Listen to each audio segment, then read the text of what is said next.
Should police reveal the nationality of suspects? The number is 0207 862 2222. Now, under current guidance, and I emphasise that word guidance, police can reveal someone's name, address and their age when they're charged with a crime. But the Home Secretary Yvette Cooper says that needs to change. And this issue has been reignited by an incident in Warwickshire last month where two men were charged over the alleged rape of a 12-year-old. And the Reform leader of Warwickshire City Council, a very young man, George Finch, claimed the two men are asylum seekers. However, police have not confirmed this. They say they're following national guidance.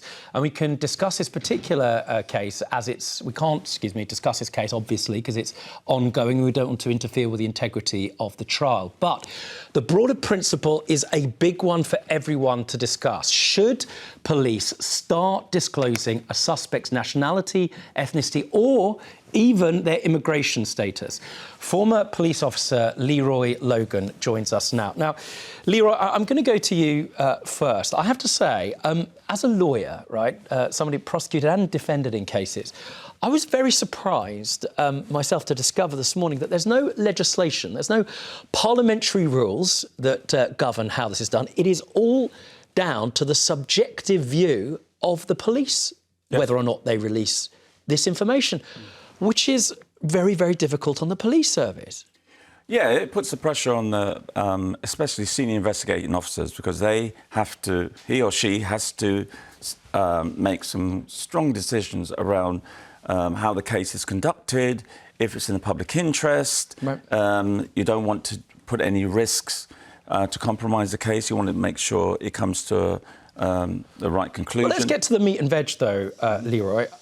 Do you think that they should immediately release the ethnicity and nationality? I mean, think about what happened in Southport, where there was a moment, say the least, of silence, in fact, hours of silence, which some people argue is precisely what resulted in a number of people acting in a way which wasn't just inappropriate but violent. No, well, actually releasing details of the young man was homegrown. He was not from a boat, actually diffused a lot of the situation. Sure, but it took a long time at this point. Yeah, but at least they did it earlier than normal. Right. Normally, they would stick to the guidance. No, we won't give any details. And also you have to think, well, if you've got someone on the loose and you're trying to search for them, the more information you can give around that suspect, the better. Right, I'll come to you, Carole. Let me just introduce you on this, because, it's a balancing act, right? We've got, first of all, no legislation. It's up to the college, so the College of Policing, basically. They decide what the rules are. They say it's up to you. There's no... the politicians don't decide on this. On the one hand, we need to protect an individual, right, and his right to a fair trial. On the other, the public want to know, and there is a safety issue as well at stake. The public are well, first of all, let's look at the Nuneaton case, which is what we're talking about, where it's alleged two asylum seekers raped a 12-year-old girl. The police in that area were very disingenuous. They actually said that the rules from this policing, this Royal College of Policing, prevented them from doing that, which is a lie. It did not prevent them from doing it. Because there is nothing... OK, well, let's say, if I'm being kind, let's say it was disingenuous of them, because there is nothing in that Royal College of Policing guidance that says they have to withhold the ethnicity. They also said, the cops, that it was to not inflame community tensions, which is also very disingenuous, because what is inflaming community tensions is the fact that this government is actually parachuting hordes of young migrant men who we don't know who they are, where they come from. They're not vetted in any way. And they're parachuting them into communities where we know crimes and especially sex crimes are being committed. Why should that be hidden from the public? We have a right to know. We know immigration is fueling crime in this country. Well, let's answer your own question before we go to Darryl. Why do you think, let's just get it clear, why do you think that the police are reticent to release this data. What are they worried about, Carole? They're worried, well, they said they're worried about inflaming community tensions, i.e. riots, the kind of which we saw in Southport. But the bottom, you can't hide. What are they, apart from that, what are they hiding it for? Is it because what this is doing is skewering the data that we have? You know, if crime is happening in this country, we need to know who's committing it and why. We have, you know, of the 87,000 prison population in this country, 1 in 8 are foreign offenders. Of those, 1 in 10 are sex offenders. 40% of all sex crime in London is now committed by foreign nationals. Now, we need to know this for data because we need to know how to do it. Well, you can have the data, but the question is how you use that data in a way to keep communities safe. Just to add to that, though, she has a point. According to latest figures released, foreigners are convicted of up to 23% of sex crime. Yeah. OK, this is full, and it sounds dramatic, and it's going to get lots of calls and lots of clicks on Carole's column, but it is full of holes, this. Because what do we mean by foreign nationals? When we describe a foreign national, are we talking about somebody who was born in the United Kingdom but has lineage elsewhere? Are we talking about somebody who was born outside of the United Kingdom but has citizenship? Are we talking about somebody who is living in the United Kingdom on a visa? There is a complicated patchwork of people who could come under that foreign nationals. And actually, the truth of the matter is, we don't know. There are some people that are, some people that aren't included in that kind of data. And just another point. Can I make one point? Yeah, quickly. Are we talking about nationality or ethnicity? Well, because these two words are all over the place. So it's one thing to say you're in the country illegally, right? Everybody's entitled to know that, right? Because apart from anything else, we're going to pay to keep you in prison. We're going to have to deport you. That's one thing. But ethnicity, back to you, Leroy. If you're British, regardless of the colour of your skin and what your religion is. So why is it important to know the ethnicity, some people may argue, of an offender when ultimately you're as British as everybody else? What difference should that make? Well, I think the Southport case actually showed that. You know, the fact that this young man was homegrown diffused a lot of these issues around, are they migrants? Have they come on a boat? So as a result of that, you have to say, well, listen, the issues leading to that... let me land. Okay. The issues leading to that offence has got nothing to do with... So why did the cops try to hide it then?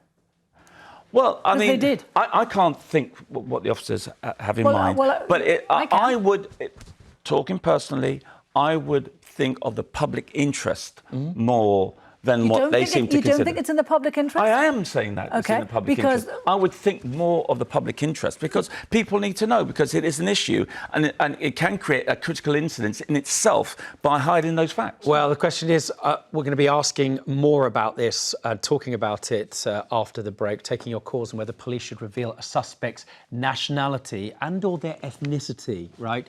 We've been talking about police revealing a suspect's nationality. Should police routinely reveal the nationality, ethnicity, or even the immigration status of suspects? The number is 0207 862 2222. Get your calls in now. Darryl, I'm going to go to you because we've got to think about where this started. Your question that you put into the room for our viewers is that it's one thing to say that somebody's not a British national, but why do we need to know the ethnicity of the person? And a part of the discussion is about the grooming gangs and the fact that for a long time, the ethnicity of those perpetrators remained hidden.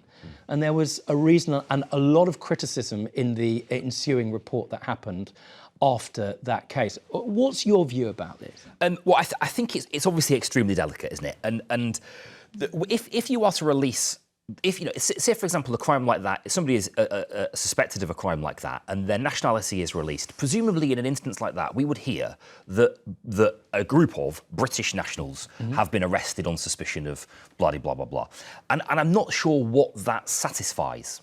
And then similarly, if we then, I mean, because obviously nationality and ethnicity are interchangeable and they're entwined in lots of different ways, but they're also separate entities. If we were to release, or if the police were to release their ethnicity, again, I mean, and Leroy made a brilliant point earlier about if you're looking for somebody, that makes perfect sense, doesn't it? If somebody has not been arrested. Right. But we are surrendering then to a logic of people who I believe are acting in bad faith, who want to link somebody's ethnicity to the crime that they have committed. Wait a minute. Carole, let's just call it what it is. Basically, what Darryl's saying is that this is really about racism. OK, I just want to say about that as well. It's not racist to be concerned about migrant crime. It really is not. So let's put that. But in terms of the rape gangs, for a long time, it was hidden from the public that we kind of knew it, and certainly the media knew it. It was hidden, but it was hidden from the public in general that the predominance of people who were in these gangs were Pakistani Muslim men. Now, why was that hidden from us? Why do we think? It's because there are political agencies, people, ministers in this country who want to protect Muslims in this country. They want to protect the Muslim vote. And that is appalling. And also... What would be the benefit, for example, of revealing, I don't know, a burglar was suspected of a crime, was Muslim? I'm not worried about burglars, but I am worried about... terrorist acts. I am worried about sex offences. I am worried about violent and crime and You're linking those things then to someone's ethnicity. You are saying that there are crimes that people commit on the and that their ethnicity is relevant to it, or that argument does. Let me give you a stat on that. Statistics show that Afghans are 22% more likely to commit a sex crime than a Brit. So there's a fact. Eritreans more likely than even Afghans. But hang on a minute. That betrays a very important point, which is that there has been a large uptick in the number of those people coming to the United Kingdom. So you have to understand that the sort of base number of those people changes. Can I just make one quick point? Let's go on to why currently there are riots in the streets. There are riots in the streets because decent, ordinary people are terrified for their women and children. There is absolutely protests. No. If you are rioting in the streets of the United Kingdom, you are not a decent person. Let him finish. You are not a decent person. Let him get his I just want to make one point. It is absolutely nobody's business what ethnicity or nationality somebody is when they have been suspected of a crime. Because when you are suspected of a crime, you are innocent until you are proven guilty. And we are. And do you know who should be blind? The justice system. Absolutely, there was an issue around those grooming gangs and their ethnicity being. You know, in grooming gangs, something like 85% of the suspects are white. Did you know? And this is exactly the point. This is the figure that gets banned. This is exactly the point. Why are the people predominantly in jail? Muslim men, because they're the gangs that we know about. Well, I don't buy all of that. But that isn't true. Let's go to a caller. You've heard what's going on here. I mean, Leroy, try to resist your urge to arrest anybody too far. Val, you're in Birmingham. What's your view about this? Should you know as soon as somebody's arrested what their ethnicity and their nationality is? Only if they're at large and it's for the public protection. Yeah. Right. Well, that was Leroy's point. Thanks very much, Val, in Birmingham. Doreen, you're in Surrey. We've just heard what Val had to say. The only reason to release somebody's ethnicity is if they're at large, and Leroy and his ex-colleagues had to go and find them. Or do you think there's a broader public interest and we should know? No, I don't think we should know at all. It would only encourage more riots and more racism, and this country is becoming more racist every day. I don't think we should know at all. Well, thank you very much, Doreen. I have to say, as a number of people, it's pretty much 50-50 saying the same thing. Dave, you're in Stoke-on-Trent. You know, we've just had Doreen saying, look, I don't want to know the ethnicity or the nationality of somebody because this is stoking racism, and we are already it's getting more and more racist, this country. We're coming back to you in a second, Carole. Let's just hear what Dave in Stoke-on-Trent has to say. I think they should give out people's nationality, not ethnicity, because I think it may prevent these right-wing goons from rioting and smashing things up. Right, you're talking presumably about the Southport case. Can I just carry on a moment? Yeah, please do. The Rudy Cabana's name wasn't given out because he was under 18. Right. I have to say, Dave, you make a very good legal point there. That was very. The point he doesn't make, right-wing goons. Did you see the protest 2 days ago? Women and children. The only goons at that protest were the left-wing ones who came in masks and made it a violent protest. Sorry, how dare you say that? No, he's got absolutely every right to No, say he hasn't, that. because the people who are terrorising migrant hotels they're not. are appalling. They are. Let him speak. Let him speak. objectively- Let him speak. But he He'll come back. can't say that. He can't say Well, that. he can say what he likes. terrorising. It's one of the. Protesting. Excuse me. They're It's one of the happy protesting. upsides of living in a relatively free country. Do carry on. If you are terrorising people outside a migrant hotel, you are absolutely. That is completely unacceptable. there's That the is women not an and children acceptable thing to do. protesting. Now that is what we're seeing there. And the is a only different- goons at that Wait a minute. protest were the left wing. What we're seeing there is something very, very different. You're absolutely right. Those people have every right to peacefully protest. As I understand it, I think they marched to a migrant hotel. Yes, now, they did. that is inflammatory. But That is an- we're now, wait not a minute. far. What they That is say an is we're not far inflammatory right. We're thing just to not do. far wrong.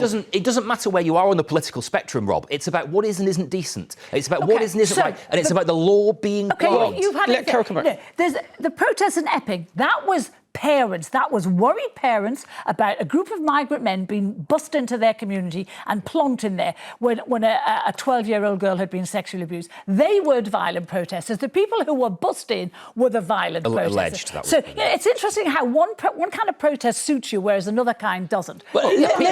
Peaceful The protest. protesters. Okay, well, Unpeaceful talk about protesters. the people violent who protesters. They were determine peaceful. people who determine whether it's a peaceful protest or not, as ever, left to the police to make those determinations, left to the police to make the decision as to whether or not to reveal somebody's nationality. Your view on what you've heard? It's a real complex issue. It's not a simple issue.